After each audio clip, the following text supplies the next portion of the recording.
Who are we playing this weekend? I don't know. Régis, can I ask you about the transfer window first? 3-4 days in, is there anything imminent coming in, going out? Nothing at the moment. Yeah. We are focused on the next game. Really. In terms of the window, though, I mean, you have spoken about the numbers you want to get in and the areas that you need to strengthen. Are you confident that you've got the backing as well of the owner and the club, that you'll be able to do the business that you want to do with the club currently in a playoff position and looking like that could well be where you are at the end of the season? I think so. Now it's a question of opportunities on the market. So we are not the only club with expectations for that transfer window, and you know that is still unpredictable. We know exactly what do we need, and in front of that you have the reality of the availability of the players, and we'll see. But we are aligned. Yeah. And conscious that the other teams in and around the playoffs and automatic promotion will be doing business themselves, which always makes the job a little bit harder. Yeah. But it's not. It's important, but it's not the most important point. I think because the season now, the dynamic is launched, and you can make some subtle changes, but you can't change the whole dynamic. So it's very important to say again that the solutions are more inside than outside. But if we can adjust 1, 2, 3 elements to find the right balance for the second part of the season, that's fine. But we don't have to put too much attention about this transfer window to say, okay, all the problems will be solved. It doesn't work like that. Well, you talk about adjustments, and you made an adjustment on Wednesday night, playing Isidore and Meander, both of them through the middle, and that worked very, very well. I was just thinking about that change that you made, and you'd said afterwards how you'd had a conversation with the coaching team and you decided that was the route you were going to go down. Is this the point at which you, as you've said in the past, you've got to a certain point with the team which you're happy with and it can take another step forwards now, and this is perhaps part of that process? Yes, it's the flow of the season. So in this flow, many events can happen, and one of these elements is the improvement of the players, the evolution of the team, and injuries, suspensions, and because I think the full group is really involved. You can find out new solutions because they provide some good vibes, I could say like that. And this solution was good and efficient against Sheffield. I don't know if it will be the case for the other games, but at least it was the case last game. Because you said about Meander, you've been trying to convince him he can play as a winger. But clearly, he obviously played through the middle. He's got another goal. He could have had a couple. Yeah. Meander scoring again. Do you think it is because he went back into the middle rather than playing on the wing? I don't know. We don't know. Really, we don't know. But it's fair to say that these two forwards, when they are associated like that, it's a big strength for us and big threat for the opponent. And it's a new style of play because obviously Eli is really a striker, so it was expected a little bit more to be the third midfielder, but because his own style of play is really a striker, so we played really in 4-4-2. It wasn't another system, and it was good for Eli, but it was good for Wilson as well, because now it's a 2v2 against the back four, and for Wilson, before it was always a 2v1, so if one is marking, the other can cover. It wasn't possible with with a second striker. So it's a good solution for us. But at the same time, we have to create something else to build up the game because we have one less midfielder. So it was a good adaptation and a new layer for our game model. You said a few weeks ago you were confident that Wilson would start to score goals again. I mean, that confidence has been well placed, and the quality of the goals he's scoring is exceptional as well. Yeah, that's true. And yes, consistency is the key for the players, but I think it's the key for the staff and the head coach as well. So if we believe that our players are working hard for the team, they have good qualities, they are really connected with the club, the identity of the club, and sometimes they can struggle and just the normal life, especially in that league with that level of competition. So we have to keep the confidence and to reinforce their confidence because we believe that they can succeed.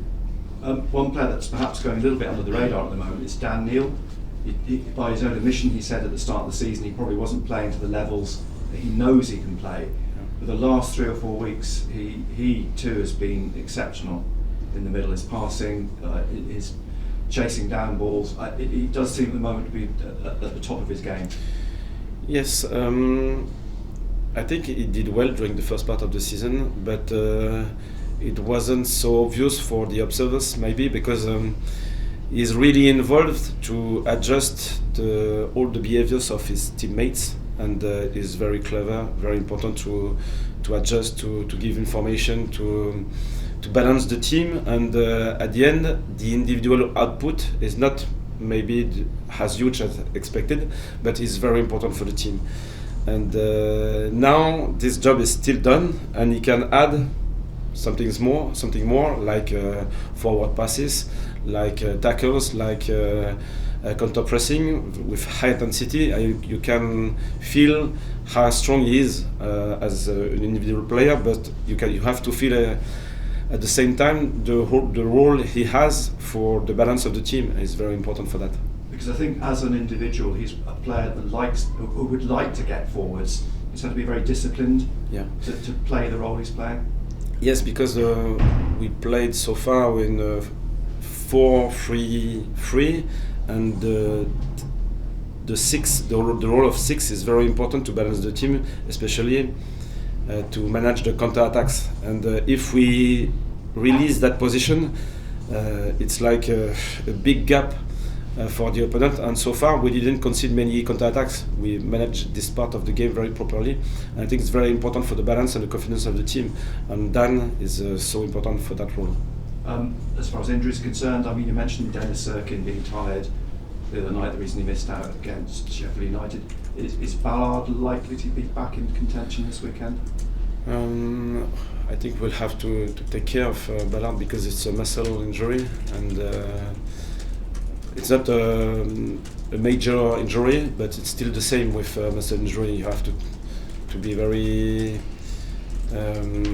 careful, because if you have a re-injury and muscle is still a problem. When it's a joint injury is different, but for that we have to wait a little bit.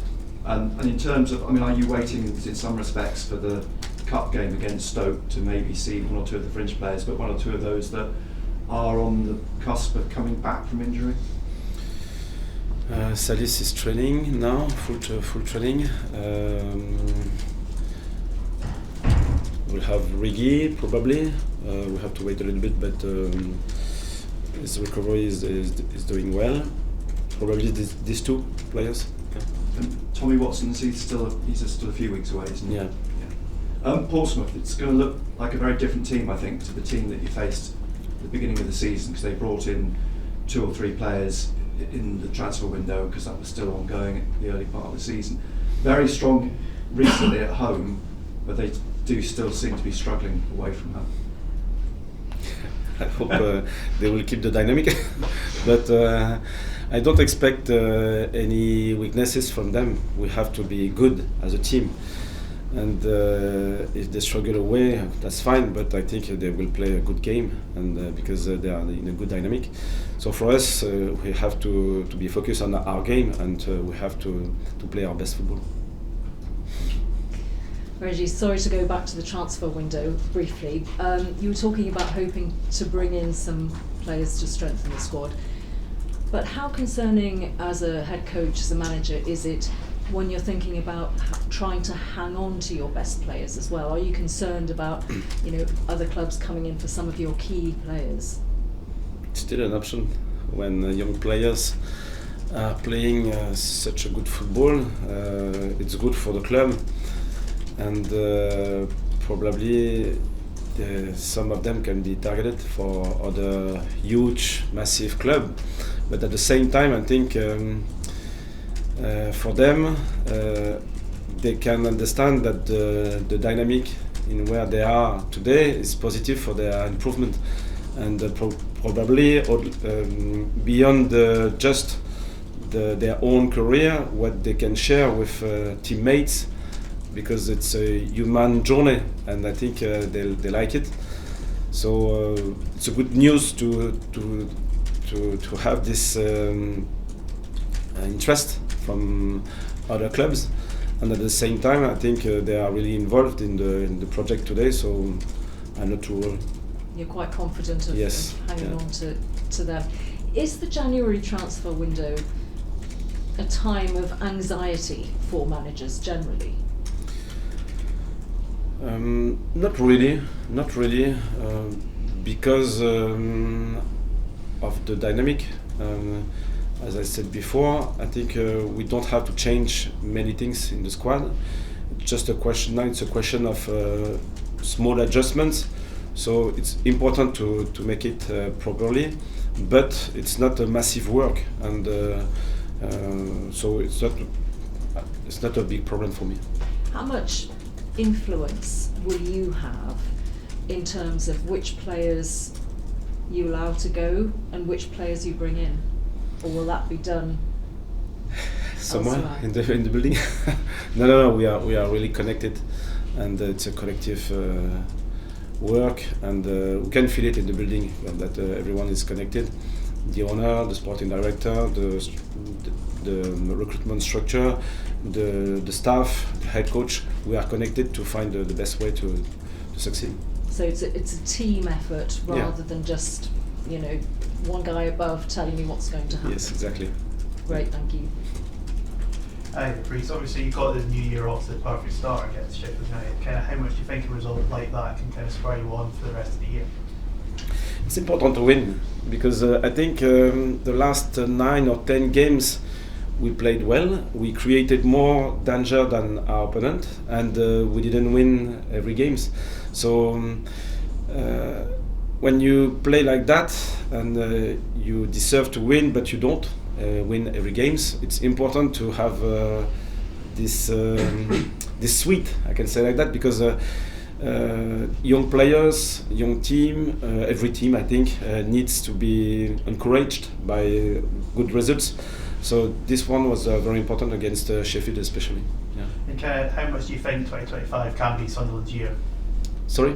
How much do you think, how far do you think Sunderland can go in the next 12 months? I don't understand the question exactly. Can you repeat or say it another way? So, in the next sort of 6 months to a year, kind of, what do you think Sunderland can achieve in that time? Kind of, will it be Sunderland's year sort of thing? It'll be a good year or a bad year? What can be the future? It's difficult to say, because it's not only about us, and so what we can control is the way we are working every day with the players we have, not the player we could have. So they did well so far, and now life is unpredictable. Football is unpredictable, and many things can happen. So the opponents can be very strong or not. They can have bad periods. We can have bad periods. So I think the main focus is always what we can control. And if we make our job properly every day, not only me, one player, 2 players, but everyone connected, I think we can face with many issues, and we can play our best football. This is my main concern, my main focus so far. Great, thank you. Régis, if you are to bring in players this month, how important is the character of a player you bring in terms of what they're like as a person as well as their on-field ability? Yes, level is very important, but the connection with the current story is also very important, and probably you can have a very talented player, but if it doesn't fit with what we are and what we want to do together, it won't work. So it's very important, and it's still a gamble, because until you don't train, you don't play with the team, you don't really know what will happen exactly. So it's a very important part of the assessment, and it's not easy, because the pre-season is very useful to create links, to get to know each other and so on. So in that period, short period, it's more difficult. So yeah, it will be very important. Now, it perhaps seems obvious to say, but when obviously the team is playing well, winning the way they are currently, in a style that you've created on the training pitches, is it satisfying to you just knowing sort of how much joy you're giving to the fans when you've got a team that's doing so well? Yes, I think the style of play suits with the mentality of the region and the stadium especially, and the fans. And it's connected with the energy and the identity of the club, so it's good to feel it on the pitch. Sometimes, as a coach, we would like to master other phases, because we would like to be well-rounded, but at least they worked well, they were connected, they keep the consistency. Even we struggled with many situations, we conceded early goals, for example, and they kept the consistency until the end. After a defeat or a late goal, the next game we were immediately involved and so on. So this is the main part for me for the future. And obviously we've mentioned the win against Sheffield United, a really important statement win, but is it just as important that you then back this up with another win on Sunday against the team who are struggling? Yeah, it's very important, because winning is the most important goal for a team. So we have to reset. We will have played, I think, 5 games in 15 days, so it's a very intense pace. And I think the players are ready, and I like their behaviors. After the defeat at Stoke, they were a little bit disappointed, but ready to face with Sheffield. Now, after Sheffield, enjoy one day, and then next step for Portsmouth.